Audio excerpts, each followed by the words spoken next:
Estudios Pérez.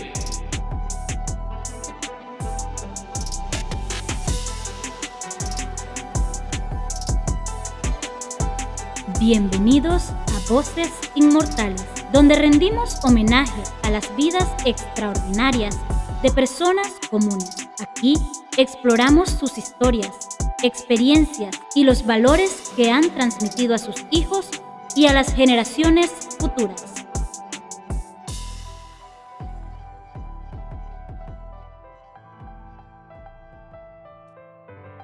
En este episodio comenzaremos con la historia de Agustín Solís Espino, un hombre cuya vida estuvo marcada por el esfuerzo, la perseverancia y el amor por su familia. Hoy vamos a conocer sus primeros años en un pequeño pueblo llamado El Ciruelito, en Santa Isabel de Guararé, donde la vida, aunque difícil, estaba llena de enseñanzas que lo formaron y lo prepararon para lo que vendría.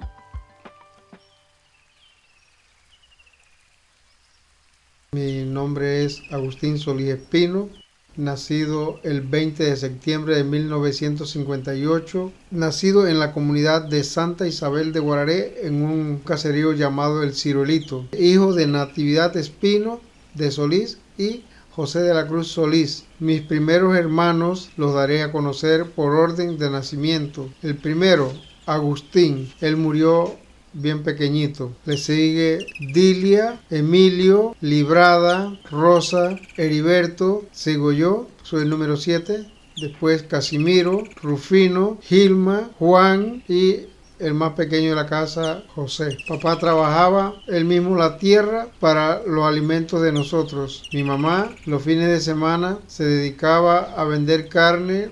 Viajaba a Las Trancas, donde el señor Liberato Vigil, a buscar esa carne que él le ofrecía a un precio para que ella se ganara sus par de centavitos a diario y así ayudar a mi papá en lo que era la manutención de cada uno de nosotros.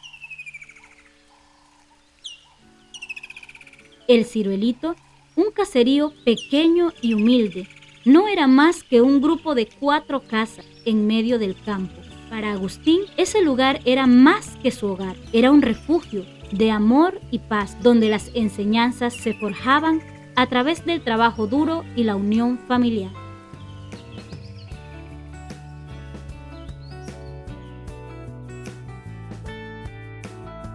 Antes que el sol despuntara sobre los campos de Santa Isabel de Guararé, un pequeño niño ya estaba en pie, listo para enfrentar el día. Con tan solo 5 o 6 años, ya comprendía que su pequeño esfuerzo era una parte fundamental para el bienestar de su hogar. Desde muy pequeñitos nos dedicamos a la cacería y a la agricultura. Cuando yo tenía un aproximado de 5 o 6 años, inicié a ordeñar vacas por allí acompañado de mi mamá. Teníamos unas 2 vaquitas muy mansitas que mi mamá ordeñaba por un lado y yo ordeñaba por el otro. Ella ordeñaba 2 tetitas de la vaca y yo le ordeñaba las otras 2. A medida que Agustín crecía, los desafíos también lo hacían. A los 7 años, durante una época en que la tos ferina afectó a su comunidad, Agustín enfrentó una de las pruebas más memorables de su infancia. Su vecino, Clemente Vázquez, le pidió que ordeñara una vaca recién parida, ya que su esposa, Mercedes, estaba enferma. Sin dudarlo, Agustín aceptó el reto. Me levanté y fui a ordeñar. El primer día no tuve problemas. El segundo día la vaca como que le dio rabia que yo estaba muy chico para ser el encargado de ordeñarla. Y tuve el señor Clemente que quitármela de encima porque iba a matarme. Yo no le cogí miedo al ganado, seguí ordeñando, pero el señor Clemente no quiso que volviera a ordeñarle más a la vaca porque le daba miedo que me golpeara. Este incidente no solo quedó grabado en la memoria de Agustín por el peligro que corrió, sino por la lección de humildad que aprendió. Aunque pudo haber retrocedido, decidió seguir adelante.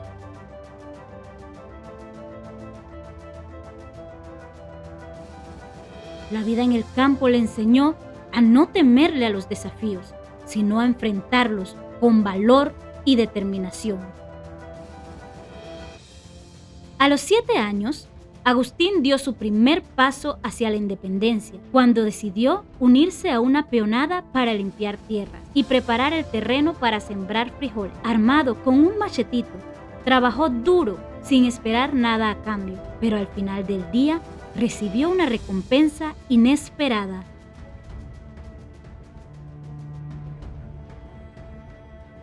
Recuerdo muy bien que a pesar de ser chiquitito, pequeñito, un día el vecino Clemente tenía una peonada para limpiar tierra, para sembrar frijoles. Y yo fui, sin que él me diera nada, yo fui y empecé con mi machetito, que papá, gracias a Dios, nos enseñó a trabajar desde temprano. Fui a trabajar y me puse a trabajar y a trabajar y a trabajar. Cuando se llegó la tarde, que él vio lo que yo había hecho, dice: te ganaste más que un peón. Y recuerdo que me dio 15 centavos, 3 reales. Yo salí muy contento porque me habían pagado por mi primer trabajo. Y eso es motivador. Y esas son las cosas que van marcando a uno en la vida y que lo llevan a ser hombre de verdad. Una persona de bien, dispuesta a luchar.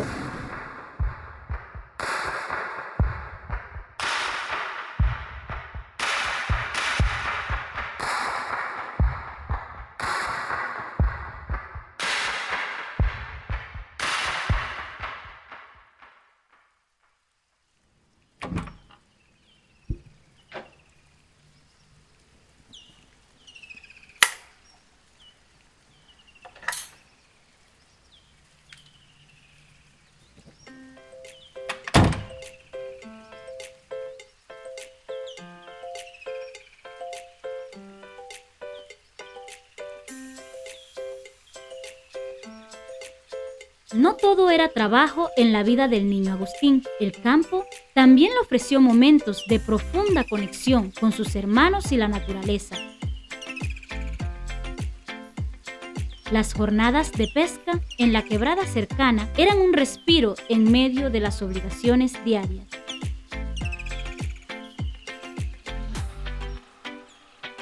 Nosotros, todos pequeñitos, viajábamos a la quebrada en busca de camarones, en busca de pescado, de esas sardinitas. Pescábamos 30, 40 sardinitas por día y las asoleábamos para comerlas ese otro día. Disfrutábamos de nuestra niñez porque pasábamos todo el día en el río, en la quebrada, bañándonos, pescando y cogiendo camarones. También aportábamos a la familia. Otra anécdota de eso que le pasa a uno en la vida. Recuerdo muy bien que Casimiro, Piño y yo íbamos a la quebrada a buscar leña. Sí, siempre traíamos leña y un día en el monte de un tío de nosotros, tío Modesto, encontramos una guinea madurándose en el tallo. Empezamos a comernos todo su guineo. Ya nos pusimos que íbamos todos los días y el día que dispusimos de cortarla del tallo y colgarla en un puesto que nosotros cada vez que íbamos a coger, ese día mamá, como ella decía, yo no soy vieja bruta, se fue a ver qué pasaba porque nosotros éramos tan voluntarios en ir a la quebrada a buscar la leña. Cuando se llega que nos encuentra, parecía un chanchito lleno de guineo. No nos dijo una sola palabra, nada más nos dijo: corte esa guinea, de ahí ese hilo y llévala para la casa. En esos días no había mucho que había muerto mi bisabuela. Toda la noche iban la gente a rezar. Como a las 5 de la tarde, recuerdo bien que estoy sentado debajo de donde mi mamá colgó la guinea. El pedazo de guinea que había ya no era mucho. Cuando llega el tío Modesto, yo ni me acordé de eso. Cuando sale mamá de la cocina y dice: tío, mire la vergüenza que tengo. Estos muchachos se la estaban comiendo esa guinea suya ya. Ya les di una paliza a cada uno. Nos pegó a Casimiro y a mí porque Piño no lo alcanzó ni con perro. Así que entonces tío Modesto le dijo: ay, mija, ¿por qué les pega? Si esa vuelta ya yo ni la visito. Ya eso es un monte. Déjasela que se la come. Y dice: no, señor, usted se la lleva porque ellos se la estaban comiendo sin permiso suyo. O sea, son pequeños detallitos en la vida. Nosotros en el primer momento lo vimos como que ya eso está perdido. Pero mi mamá no. Mi mamá dice: eso tiene dueño y lo ajeno se respeta.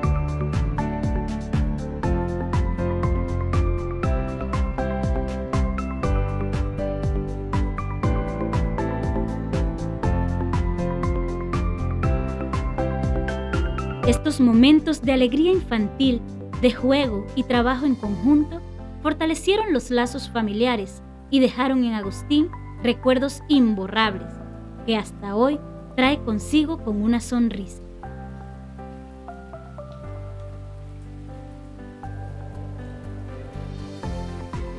Así fui trabajando, estudiábamos en la mañana y en la tarde teníamos que ir a trabajar. Estudiábamos a luz de guaricha. Una cosa que yo lo comente y otra cosa que, bueno, los que vivimos esa época sabemos lo que es. Cuando nos levantábamos en la mañana, nos metíamos el dedo en la nariz, sacábamos más carbón que podíamos poner a hacer un asado. Pero no era motivo para los fracasos. Teníamos que trabajar, teníamos problemas para estudiar porque era a luz de guaricha, pero íbamos bien en la escuela porque esa era la intención.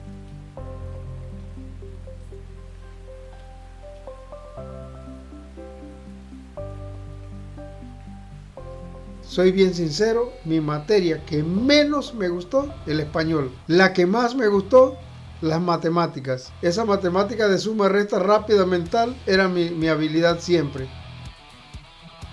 Hasta que llegó el gran día que me gradué en la escuela Santa Isabel de Guararé. Y en el mismo carro del maestro que nos llevó a la graduación, viajé de Santa Isabel hacia Guararé. En la entrada del Montero me dejó él y yo caminé a pie desde allí hasta La Pacheca, donde todo el día de hoy todavía vivimos. Cuando el maestro me deja allí, recuerdo muy bien que yo le tenía hasta miedo a los carros. Nunca había salido de allá del monte. Me fui a pie de la entrada del Montero a La Pacheca con un saco donde iban mis poquitas cosas que llevaba al hombro. Un saco de eso decíamos de Genequén. Cuando mi mamá y los demás hermanos viajaron, ya nosotros estábamos instalados en Guararé, en una casita que era como una casita de conejos, pero que allí vivíamos. Nos metimos todos hasta que mi papá, pobremente, pero con mucho cariño, la mejoró en madera y donde nos ubicamos.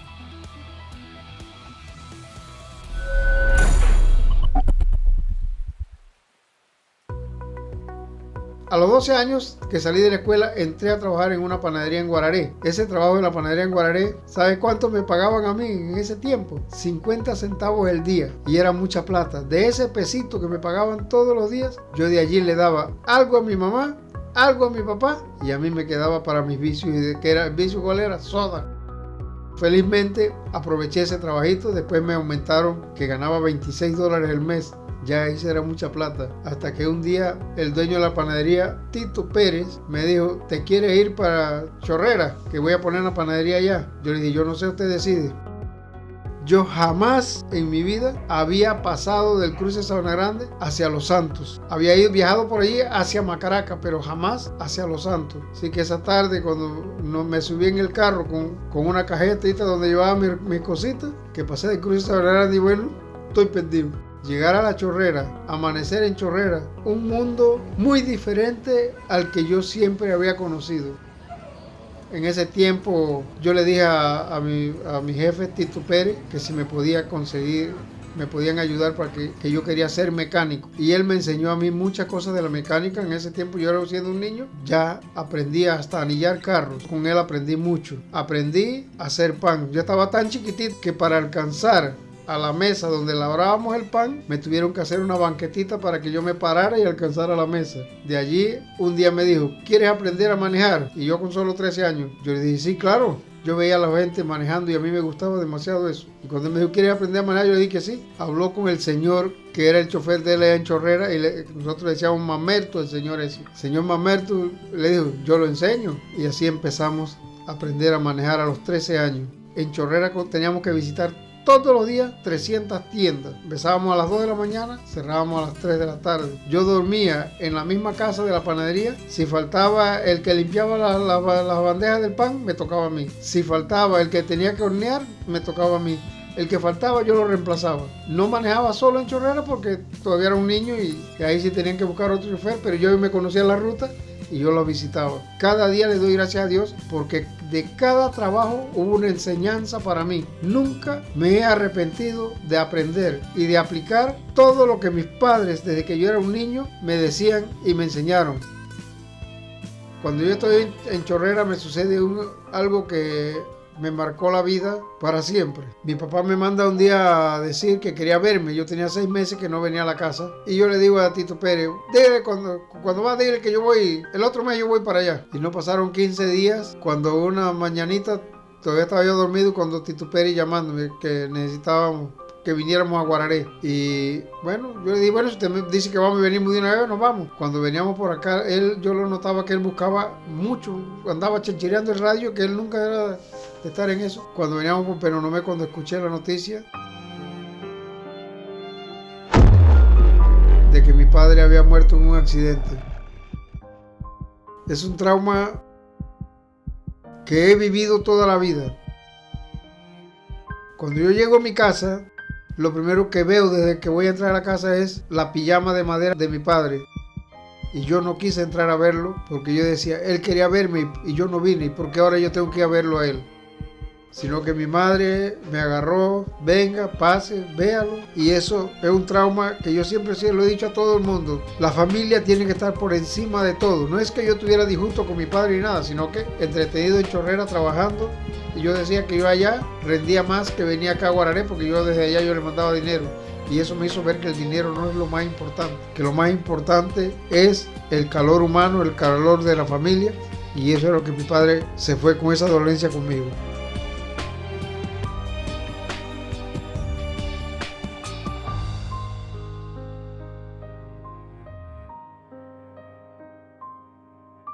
Ese mismo día, después del entierro, yo me fui a Chorrera nuevamente. Hasta que un día hablé con Tito y me dijo, bueno, necesito un chofer en Guararé, ya tú manejas bien, ¿quieres irte para Guararé? Siendo un niño, 14, 16 años por ahí, me vine para Guararé a trabajar. Ya ganaba un salario mucho mejor. Empecé a manejarle siendo menor de edad, 15, 16 años, yo empecé a trabajar acá. Todos los días manejando y repartiendo, haciendo la ruta completa. Gracias a Dios nunca tuve problemas porque desde niño he tratado de ser bien responsable en cada uno de los compromisos que adquiero. Y como adquirí el compromiso de ser el chofer, yo me defendía y gracias a Dios. Y el carro, como había aprendido bastante mecánica, nunca me dejaba por ahí, a pesar de que era un carro viejo y que daba bastante dolores de cabeza, pero lo pudimos realizar.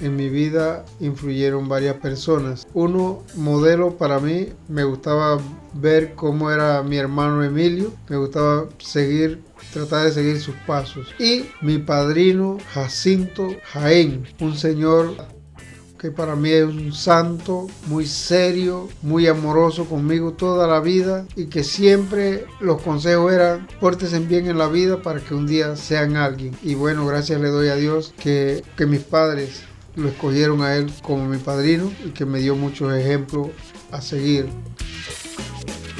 Y una cosa que ya eso no se ve, donde yo me encontraba con él, me arrodillaba delante de él, le decía el bendito y le pedía la bendición y él siempre me la dio, que eso es algo muy importante. Y eso viene también a raíz ya como de la tradición familiar. En nuestra casa, si no era toda la noche, era la mayor cantidad de veces nos reuníamos como familia a rezar. Mi madre decía, yo no sé ni la O por lo redondo, pero nos leía la Biblia de memoria. Por eso que nosotros venimos con esas raíces, con esos valores inculcados, que no somos perfectos, que no soy perfecto, no lo soy, pero sí tengo el santo temor de Dios, porque fue lo que mi madre me inculcó.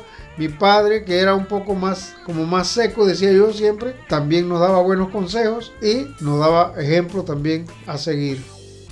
Me gustaba mucho la idea de que mi hermano mayor, a pesar de que también era joven, se construyó un rancho aparte de la casa de mi papá y mi mamá, y allá tenía su cría de gallina y él vivía solo allá hasta el día que se fue a vivir a Cerro Azul, a trabajar, cuidar pollo, porque eso era lo que a él le gustaba. O sea que son cositas que uno ha vivido y que ha experimentado y que no me arrepiento de haber nacido en el campo. esa infancia a mí me preparó, fue bien firme. De no tener nada, de no conocer nada, de no haber salido de Guararé, ni siquiera hasta el cruce Sabana Grande, tuve la oportunidad de poder viajar a nivel mundial. Y todo eso viene de allá. Y donde he tenido que visitar, donde he tenido que instalarme, el trabajo que he tenido que realizar, a mí eso no me preocupa, porque yo digo siempre, yo lo enfrento porque yo estoy preparado para enfrentar lo que venga. Quizás no tenga demasiadas letras en la cabeza, pero lo que es trabajo y vida, estoy dispuesto a enfrentarlo por donde venga. Y a la juventud siempre le digo, vivamos el hoy fortaleciendo para el mañana, porque no sabemos la vuelta que da este mundo. Papá y mamá un día nos abandonan o nosotros los abandonamos y tenemos que defendernos solos en la vida, y si nos preparamos desde niños seremos invencibles. Todo tomado de la mano de Dios.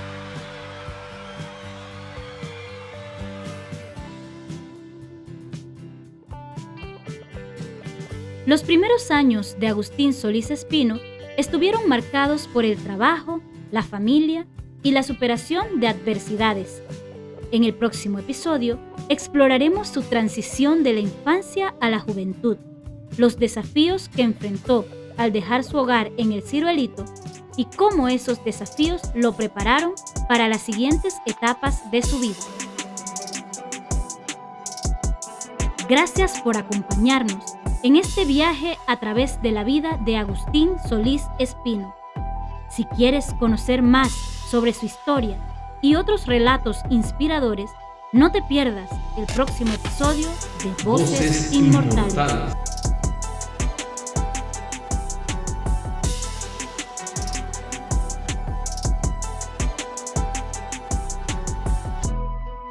Estudios Vélez.